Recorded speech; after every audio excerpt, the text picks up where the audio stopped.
Hello there. This is a book called How to Be a Man. I was actually reading this book and I was like, dang, bro, this is actually such a good read. I mean, I don't know, the tone and the lifestyle of this person, right? From what I'm gonna restart it for you guys. It's not, I haven't started reading so much, but, you know, just to start off. I don't usually typically read, but right now I have free time. Well, I do like reading a lot, so let's start. Start with a strong base. I didn't wear my thong, but I brought plenty of oils and creams. As part of my preparation for a tour of South America with Kings of Chaos, my wife, Susan, helped me pack my bag and pointed me towards our local tanning salon. If I am good at anything at all, it is the complicated dance of international travel. After more than 3 decades on the road and in the sky, I've seen it all. Engines have fallen out of planes I've been in, wars have broken out, and hurricanes have hit regions I've been traveling to. At this point in my life, just a few short months before my 50th birthday, I know how to take care of myself. I know what shots to get for malaria. I know how to prevent really bad jet lag. And I know how to avoid getting burned in the southern hemisphere. To start, you gotta get a little base tank going before you head down. Our winter is their summer, and you can get completely roasted on stage when the sun sets on your face if you got nothing more than a Seattle tan. I know firsthand how hard it is to play through a burn to my face, chest, and arms, and I've seen friends go through much worse. Once I saw alabaster, the alabaster Melissa Auf de Mafur suffered second-degree burns and have to be carted away in ice by paramedics. I went in, I applied the cream, I rubbed in some oils, I listened to sports radio, I got brown.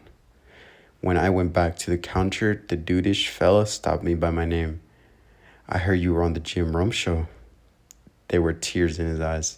I don't remember the 80s. I remember being in a band. I remember my family. I remember the friends I lost to addiction. I am fully aware that I am lucky to have emerged, but I have no cultural touchstones to speak of. I have never seen Cheers. I didn't go to the movies. I didn't have any meaningful relationships with women, although I romanticized romance itself. My skin peeled away from my hands, my feet. My nose bled, my kidneys hurt when I pissed. I woke up thirsty. I drank vodka. When I finally got sober, I grabbed onto anything I could go, anything that could fill an hour, half hour, minute, or moment of not drinking and drugging. I read books on the Civil War. I devoured Ernest Hemingway. I bought VHS tapes on history, Roots, Ken Burns' The Civil War, Oliver Stone, JFK. Anything that would keep my mind off the groaning monster in my head that was trying to convince me that I needed a narcotic relief. I learned to play golf because it took up 5 whole hours a day. I rode my mountain bike. I became ravenous in my quest for martial arts knowledge and conditioning. For the first time in my life, I was getting up at 7 and going to bed at a decent hour. I was trying to find what normal people did during the day. The minute I got sober, I realized I had to get rid of my little black address book. It was full of names and numbers of people that I either drank heavily with or who supplied me with drugs. When I was in the thick of it, I had no shortage of companionship. Once I was sober, I realized I had no teetotaling friends. Golf, reading, and hitting the dojo are all well and good, but I quickly realized that a man needs someone to talk to. Some intellectual discourse. A friend told me about an AM sports radio talk show host named Jim Rome. He's he, uh, bruh. He hosted a new show that aired primarily in Southern California. He used Welcome to the Jungle as his intro music, and I started listening to make sure it wasn't some bullshit show. As an artist, you want your songs to be heard in the right light, or said songs may be seen in a negative way afterward. At first, I wasn't quite sure how to take Jim's harsh slant on sports. He was brash, and his jokes and his references all seemed directed towards regular listeners. But I followed up the next day and the next. By the end of the first week, I got some of the inside jokes from Jim Rome was on about. I discovered that us Rome listeners were dubbed the clones. When the weekend came, I missed my time with Jim Rome between 9 and noon. I look forward to Monday.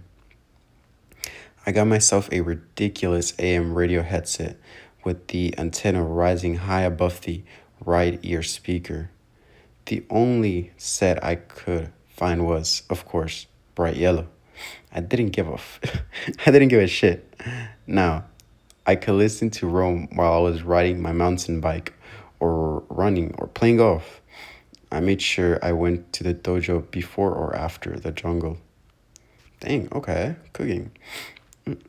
I found that I could just listen. I found that if I could just listen one more day to his show, it would be another day sober.